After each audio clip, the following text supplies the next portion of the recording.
What's up, ladies and gentlemen? Welcome to the Good, the Bad and the Stupid. It's Tuesday the 16th of June. It's Slow News Tuesday the 16th of June. So coming at you with not a lot to say. So if I'm not that entertaining, hopefully my pet moth that has been flying around the room all day might entertain you on my behalf when he keeps distracting me, because I can see him now at the corner of my eye. He keeps going past and around, but I'm going to let him do his thing. If he flies by, you might see him fly through my one ear and fly out the other ear. That would be a good party trick. But that's only going to happen if you're watching the video. So if you're listening on the podcast, wherever you are in the world, or in the galaxy, or in the solar system, there are videos on YouTube that you can see, watch. Mini videos, the full length of this video. Whether you want to see and watch me talk, that's your prerogative. But as I said, you might get to see my magic tricks with my little pet moth. I haven't given him a name. Gary, that's the pet moth's name. I've got Dave the ghost, and now I've got Gary the pet moth. That's his temporary name, because I don't particularly like that name, but it's the name that comes straight to my head. So who's Gary? Why am I thinking about Gary all of a sudden? Does Gary owe me money? Do I owe Gary money? Why is Gary in my mind? I've no idea. Anyway, but I'm just filling time because I've got no news to talk about. Apart from, we can go on holiday soon. Oh, I was going to say, did you spend all day at the Primark yesterday? Like millions and millions and millions of people did. The queues were ridiculous. The pictures in the paper, that's pretty much what the paper's full of. Pictures of people queuing at Primark. So that's the news. Because people was after their fast fashion, like fast food, they're going to like go and gorge on it, come out with bags and bags and bags, and then feel really depressed that they've spent all the money on pretty much shit clothes because the quality is pretty fucking poor. You know, it's good for some stuff, but you know, I don't think I'll be queuing at fucking Primark anytime soon. Let's put it that way.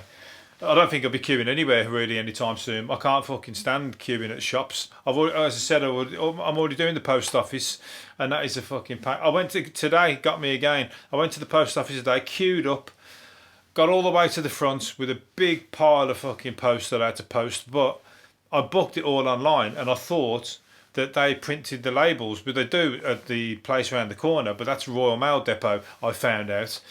And I went queued up at the post office because that place was shut, and they don't print them off at the post office. You have to go to the Royal Mail Depot.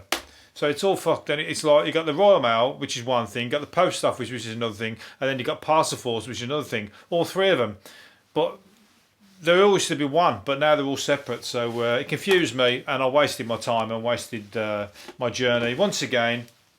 And I didn't get to see the postman to give him my dirty luck for sending that parcel back to me yesterday. Oh, and I had to drop that off again as well. So that one's done more travelling than me. That parcel has this year. It's been around.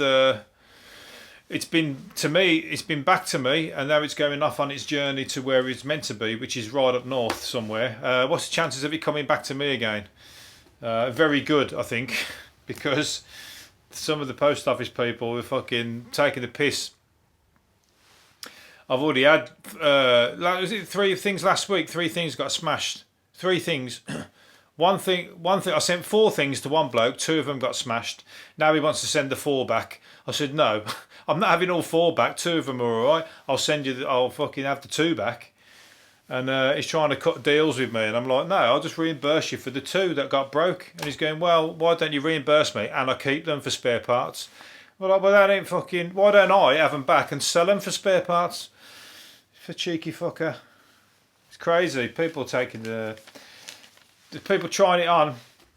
When you sell things online, the fucking ball's always in the favour of the fucking buyer. I got somebody else who like just doesn't want it. I've sent it to them, they don't want it. So I'm having to pay the fucking label to send. I have to send them a postage label for them to send it back just because they don't want it.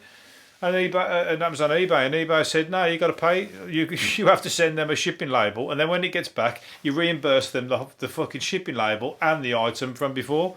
So that all these things are doing travel, and waste again, time wasters. Anyway, enough about me. We can go on holiday. I'll tell you what, I'll jump on a plane and go on holiday, have a fucking break, because although everybody's thinking the same thing, because the shops are open, not the shops, we can go on holiday to Spain in 5 days' time, is what I'm trying to say.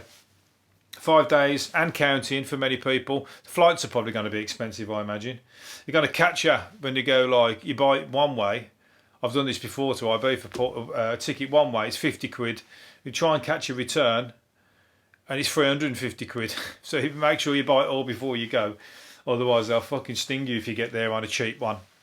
They catch you out. But yeah, so you can go to Spain in 5 days' time. The Germans are already there, so there'll be no sunbeds left. They'll be they'll have all the best spots, all the best. I mean, they're on the ball when it comes to anything like that, aren't they? They're organised, and I'm totally unorganised. So I always just get whatever you know. I just like to chill and just fucking do it in my own time, and I always fuck myself up because, like, as I said, I think I'll go, but I don't know if I want to go for 4 days or I don't want to go for 7 days. So I'll just make my mind up when I'm over there. And that's how I cut myself with a £350 fucking flight back. So the Germans will be like, no, we're going for 7 days and we're going to be all inclusive. We're not going to leave that spot. We're going to get that sunbed and we're going to stay on it non-stop. I'm going to screw my name plate into the back of the sunbed. Just totally efficient. They booked all the restaurants for the whole week. They know what they're doing: breakfast, dinner, and lunch. Well, they're all inclusive, but they'll if they are going out, they'll have it booked, sorted. And that's the way to live a very efficient and cost-effective lifestyle.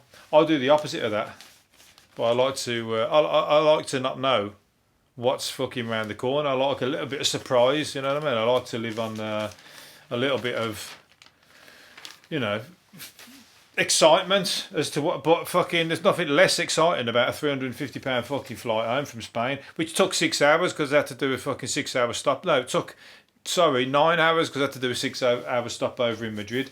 So it was all wrong, that was. Anyway, this is all about me, this one. Shocking figures, the Dole. We're all going to be on the Dole. Well, everybody, the Dole figures, we're going to be passing the 3 million mark. 3 million people on the Dole, highest since the 80s. I remember everybody on the Dole in the 80s. It was shit that I was on the Dole, but it was all good fun because everybody was out on the piss in the parks or in the fucking sitting around the shopping centres and playing football and whatever. So you had to do something with your time. You're on the Dole, but you might as well fucking enjoy it. So everybody was like, you know, hanging around the pub, and some of them actually fucking, on the council estate, some of them fucking loved it. Being on the Dole was like the fucking all the fun of the fair. In fact, some of them stayed on the Dole even when they went back to work. They just got a job, cash in hand, and then stayed on the Dole. But you know, people want to get on in life these days. But yeah, 3 million mark. I mean, there was a lot of hard times back then as well. Don't get me wrong. You know, look at all the films, all the programs, Boys from the Black stuff. That puts a stamp on it right there. When everyone's like, when the guy, was it Bozza? I forgot his name now. Giss a job. Used to go around going, giss a job, giss a job, giss a job. And then if he got a job, I don't think they kept him on very long because he was struggling mentally. But it was giss a job, bricklayer, out of work. So and that song 1 in 10 by what's he called, UB40. UB40, their name came about because of the Dole situation in the 80s. So 70s, well, the late 70s and the 80s, and 1 in 10 was a song about it, and that's one of the best songs of UB40 anyway. Fellow Brummies, UB40 from Birmingham, from my neck of the woods, and what's it called, the most high profile Brummie band, I think. Anyway, there's plenty of talented people to come out of Birmingham. Don't get me fucking started on that, and I'm one of them. Fucking, you can mark my words. But yeah, hopefully everything will bounce back. Different times now, isn't it? Everyone's gonna fucking just get. You just got to diversify and see what kind of fucking makes money in these times. Like somebody's saying that swimming pools and jacuzzis are fucking top sellers at the moment. So there's people out of work and they're like sitting at home going, oh, fucking, I'm bored. What can I do? I know, I'll buy a swimming pool. I know, I'll buy a fucking jacuzzi. That's the other end of the scale. I don't think people on my council estate are sitting at home going, you know what, I think I'll buy myself a swimming pool. No, what they're thinking is, you know what, I'm going to go and swim. I'm going to walk down to the rich people's area and climb over the fence and swim in the rich person's swimming pool. That's what I'm going to do. Or I'm going to go out late at night and nick somebody's blow-up jacuzzi out of their back garden because I can't afford it. It's all, that's a little bit of fun stealing a jacuzzi. I don't think it's quite the same as like mugging somebody or robbing their car. Imagine that, waking up and your jacuzzi's disappeared. What the fuck? Where's that gone? Because it's not the easiest thing to get out of there, but people do. It's not the easiest thing to fucking take out of somebody's back garden, is it? You got to have like professional fucking, you got to deflate all the water. Take all the water out, fold it up, take it over the fence. But they take you a few hours. It's not even worth it, is it? You might as well just have a fucking bath, like I said, and sleep and swim in the fucking neighbour's swimming pool. Anyway, a personal trainer who got cold sores after kissing a date is suing her for 130 grand. That's a fucking, that's a sour grapes right there, isn't it? Although he did say he caught herpes. I mean, that's a bit fucking moody. He caught herpes off a lady called, a surname, I'm not going to name her and shame her, but her surname's Lovelace. So she sounds like she's a fruity lady. She got the name for it. Anyway, whether she's changed the name to that or whether it was like unfortunate that she's got a name Lovelace and she's passing herpes around. Herpes, it's not exactly sexually well, it is sexually transmitted if it depends where you're getting the herpes from her lips. This is, but again, sexual innuendo. Which lips? Okay, but this one's the lips on her face. All right, but anyway, he caught herpes and he wants 130 grand to pay for future loss of earnings and all that kind of stuff. I'll tell you what, it's made the papers and everything. You'd be embarrassed to fucking put yourself on the pedestal to, for one, to tell everybody you've got it, and for two, to tell everybody, that you're going to take some girl that you've kissed to court because you've caught something off her cold sore because she never told you about a cold sore. I think it's just fucking Russian roulette when it comes to that, isn't it? Catching cold sores. I've got to say, I'm touch wood. I've been lucky about that so far. I don't think I've ever had a cold sore. I'll tell you what, I've fucking tempted fate now. One day in the future, you're going to see me on this podcast. If you're watching on the video, and you're going to see me with a fucking big John Merrick fucking cold sore right on the front of my face, like a new friend that I've got. And you're going to hear me, if you're listening on the podcast, you're going to hear me because I'll be lisping because it's that big. And I'll have talked myself into an embarrassing situation, a U-turn, because I said I've never suffered that situation. And then I'll be taking that girl, I'll watch this bloke's court case closely, and I'll be taking that girl to court. If that's the situation that happens and he wins 130 grand, I'll be using that as my, when you go to court, they use like a piece of legislation from in the past.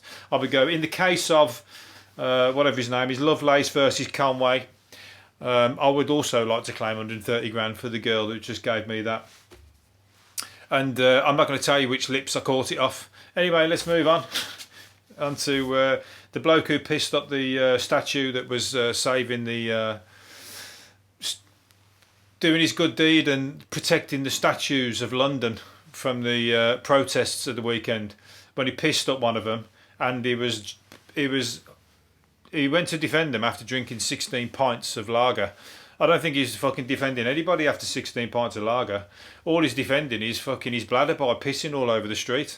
That's all he's done. And he got 14 days in prison for it, or in Nick for it. So embarrassing. I'll tell you what, if I drank 16 pints of lager, I'd probably be in Nick for a lot fucking worse than that, because I wouldn't know what I was doing. And I certainly wouldn't be protecting anything. If anything, I'd be punching myself in the face thinking I was protecting somebody from somebody. But I'd just be like, you'd be punching yourself in the face, you wouldn't know where you was, would you? you'd think fucking, you'd be talking to yourself, pissing yourself. I mean, luckily, he just about got his fucking dick out probably. Otherwise, he'd be passed out not long after that, pissing himself. So, yeah. He's not exactly the superhero he thought he was. He's now he's, you know, he's living to have. He's sitting down for 14 days now, and he's self-thinking about that. He can't drink in there either. So if he's like fucking likes a drink, he'll fucking never do that again. At least it's like he'll have learnt his lesson. He won't be doing that again. He'll just stick to his 16 pints and stay away from do-gooding deeds at the same time. Loads of raves, loads of what's it called? Quarantine rave. Loads of kids at a illegal rave in Manchester. I can't knock illegal raves. Unfortunately, are fucking brilliant, and every generation.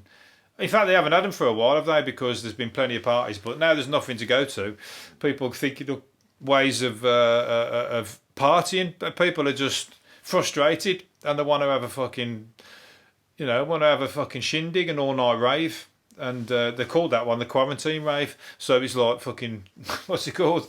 The irony, because it's about as far from fucking quarantine as you can get, because they're all, thousands of them all crammed into a field. But people like to party. You've got to let the and they did let the party carry on, luckily, because probably would have caused the fucking stampede if they didn't. So they're probably looking at more where that came from, but.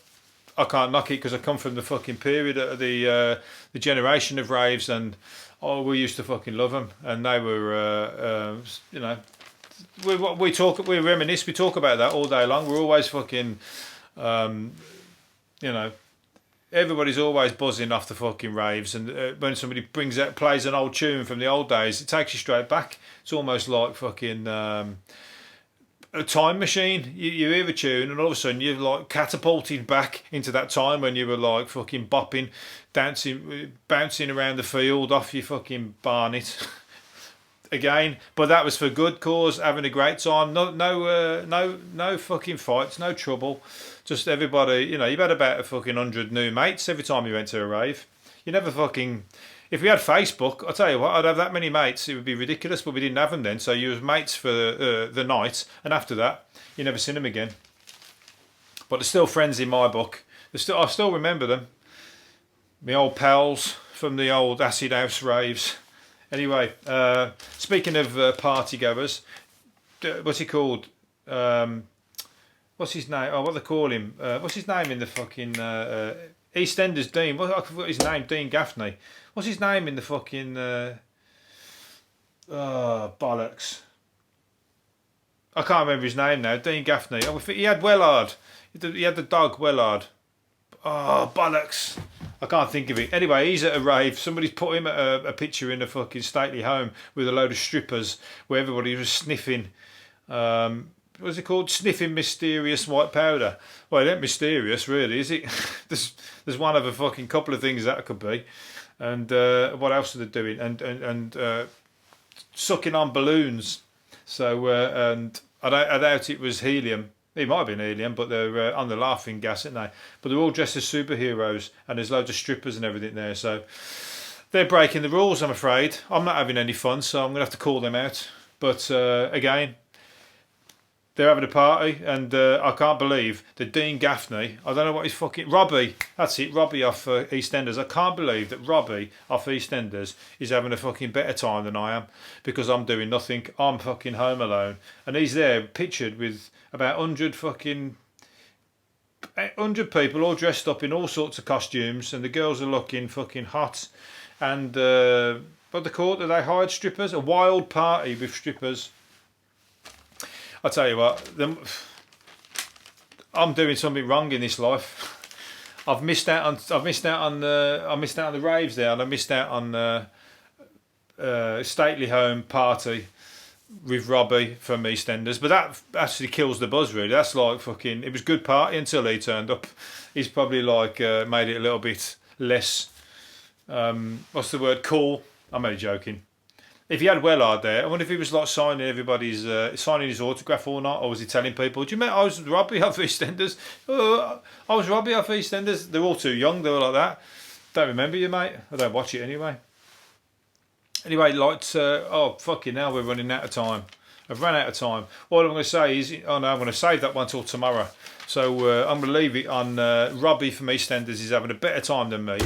And oh no, I could do one more. SpongeBob Squarepants has been officially become official member of the LGBTQ plus community. SpongeBob Squarepants has been welcomed into that community with open arms. Be big arms because he's a big square thing, isn't he?